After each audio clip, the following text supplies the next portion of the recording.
Hello guys, आज मैं आप लोगों के बीच में आया हूँ इन्फ्लुएंजा के बारे में बताने के लिए कि इन्फ्लुएंजा क्या होता है। सबसे पहले आज हम समझेंगे कि इन्फ्लुएंजा जो है ये कैसे होता है, क्यों होता है, और इस पर मैं आपको जो है बात बताने के लिए आया हूँ लाइव।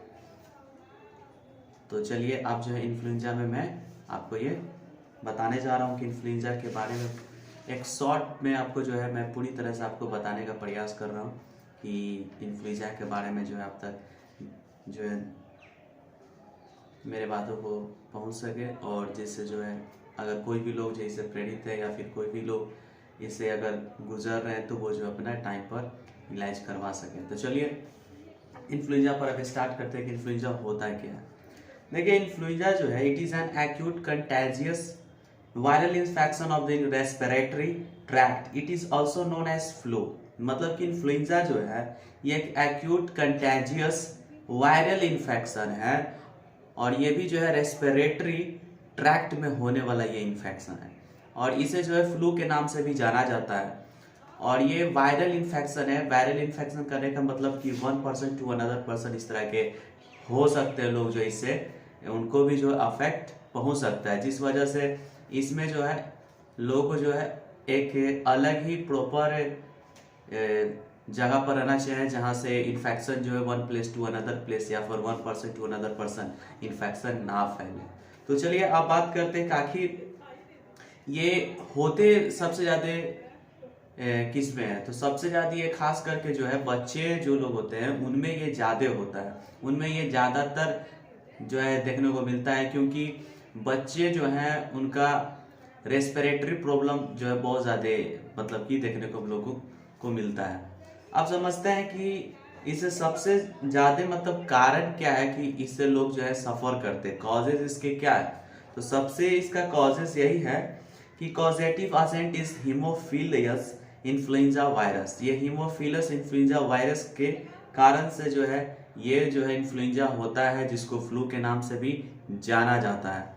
उसके बाद क्लिनिकल मैनिफेस्टेशन, मतलब कि जो पेशेंट के साथ ऐसा होगा तो उनमें जो है क्या क्या क्लिनिकल मैनिफेस्टेशन देखने को मिलेगा। तो क्लिनिकल मैनिफेस्टेशन में पेशेंट को जो है फीवर हो सकता है।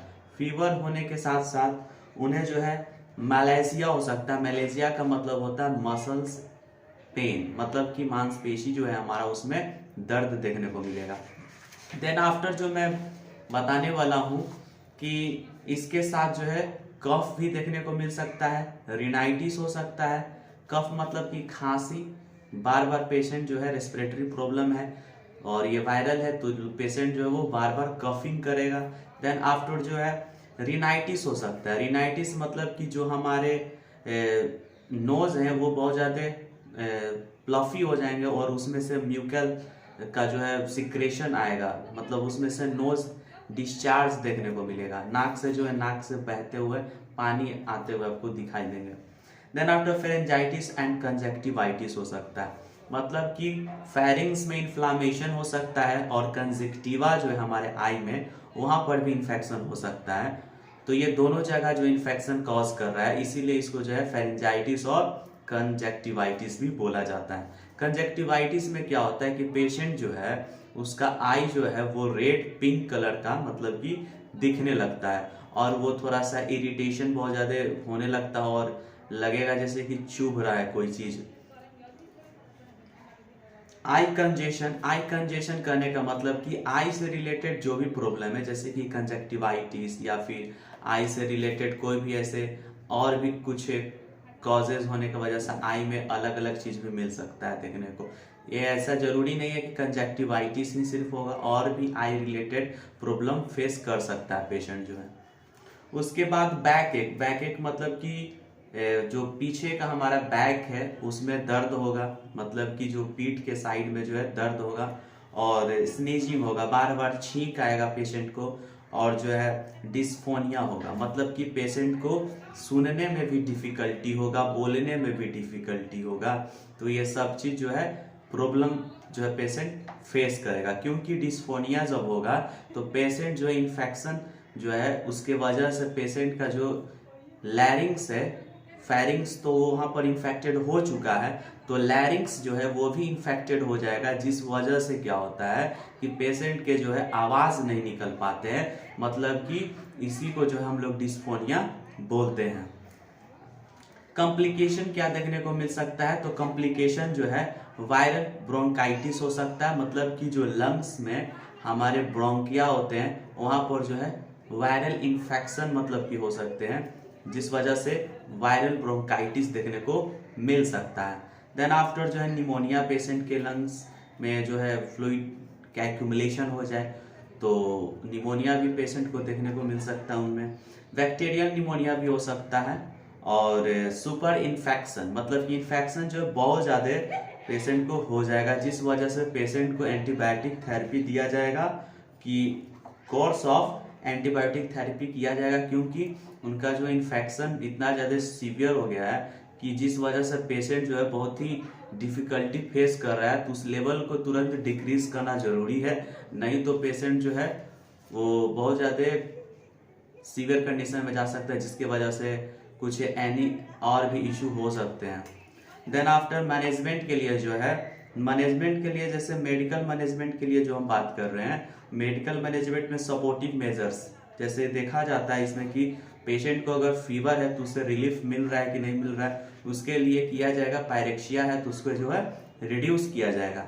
उसके बाद मायाल्जिया है, मायाल्जिया मतलब मसल्स पेन जो है वो अगर वो है तो पेशेंट का वो पेन भी दूर करने के लिए कुछ ऐसे हम लोग ड्रग्स देंगे, दवा देंगे, जिस वजह से वो ठीक हो सके।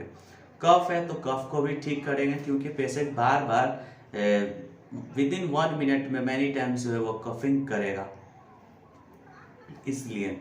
और एंटी इन्फ्लुएंजा ड्रग्स देंगे, उसमें एंटी इन्फ्लुएंजा ड्रग्स में जैसे कि ये वायरस वाला डिजीज है तो वायरस वाला डिजीज है, इसीलिए इसको जो है जोनामिविर देंगे, जोनामिविर, ठीक, जिसमें वीर लग जाता है ना, मतलब समझना है कि वो वायरस वाला ड्रग है, दवा है। और उसी तरह से ओसेल्टामिविर देंगे, ये भी वायरस को ही ठीक करने वाला दवा है। रिमामटाडिन जो है ये भी दिया जाता है, और ये रिमामटाडिन जो है इन्फ्लुएंजा को ठीक करने के लिए दिया जाता है खास करके। वैक्सीनेशन अगेंस्ट इन्फ्लुएंजा, अगर इन्फ्लुएंजा है तो वैक्सीन ये सब चीज़ तो होगा ही, क्योंकि ये वायरल डिजीज है, तो उसके लिए जो भी वैक्सीन जो भी दवा है वो सब चीज़ हम लोग करेंगे। यही सब जो है मैनेजमेंट करना होता है ड्रग मैनेजमेंट में। और जो है विटामिन ई सप्लीमेंट देंगे, और पेशेंट का इम्यून सिस्टम स्ट्रॉन्ग रखना है। स्किन ये सब में कुछ रैसेज ये सब आ जाए उसको भी ठीक रखना है, तो उसके लिए भी विटामिन ई का सप्लीमेंट, उसी तरह से विटामिन सी का भी हम देंगे।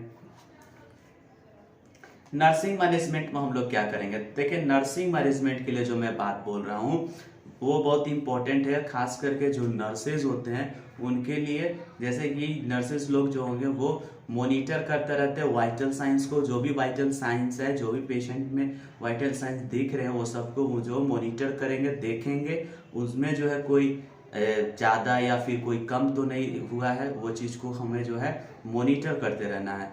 और डॉक्टर जो है उन्हें जो है बताना भी होता है कि पेशेंट के साथ जो है इस तरह के चेंजेस देखने को मिल रहे हैं। आगे जो है एडमिनिस्टर एंटीबायोटिक्स, एंटीबायोटिक्स का जो भी एडमिनिस्ट्रेट किया जाता है वो नर्सेस के द्वारा ही किया जाता है। देन आफ्टर जो है isolate the patient, patient virus वाला है तो उसे जो है आइसोलेट किया जाएगा, थोड़ा सा अलग रखा जाएगा कि उनके वजह से जो है किसी और में वो चीज़ ना हो, वो भी लोग जो है परेशान ना हो जाए, उनके कारण जो है किसी और को ये वायरस ना फैल जाए, इस कारण से। Then after do not allow children to visit the patient, patient को जो है पेशेंट के साथ जो है अगर उनके बच्चे हैं तो उनको जो है दूर रखेंगे, मिलने नहीं देंगे, क्योंकि वो जो है वो भी अफेक्टेड हो सकते हैं। और कोई भी ऐसे बच्चे ही नहीं और भी कुछ ऐसे लोग भी हों उनको भी जो है हम माना करेंगे, जो भी उनके रिलेटिव्स हैं या फिर कोई भी अदर्स मेंबर्स हो वहाँ पर उनको हम रोकेंगे। Then after instruct the cover the nose while coughing और स्नीजिंग, जब पेशेंट खांस रहा हो, छींक रहा हो तो जो है हम उन्हें बोलेंगे कि आप जो है आप अपने फेस पर जो है कवर करके खांसे या फिर छींके, खुले मुंह से ना करें, क्योंकि आपके ड्रॉपलेट्स किसी और पर हो जाए तो उन्हें भी जो है इस तरह की चीज़ें हो सकते हैं, तो हम उन्हें जो है समझाएंगे। उसके बाद प्रिवेंट कॉम्प्लिकेशन, जो भी कॉम्प्लिकेशन देखने को पेशेंट के साथ मिलेगा उन सब कॉम्प्लिकेशन को ठीक करने के लिए हम जो है वहाँ पर देखते रहेंगे, मॉनिटर करते रहेंगे। तो आज जो है इन्फ्लुएंजा हम समाप्त कर दिए। अब जो है नेक्स्ट डे मैं नेक्स्ट टॉपिक लेकर आऊँगा और वो टॉपिक्स रहेगा मलेरिया। और ये बहुत ही इम्पोर्टेंट टॉपिक है, बहुत ही खास करके देखा जाता है लोगों के बीच में मलेरिया से जो लोग हैं वो बहुत ज़्यादा फेस करते रहते हैं, इसलिए हम मलेरिया को भी बताने का प्रयास जरूर करेंगे। तो डैट इज़ द एनफ, फिर मिलेंगे नेक्स्ट वीडियो में। और आज के लिए इतना ही। जय हिंद दोस्तों।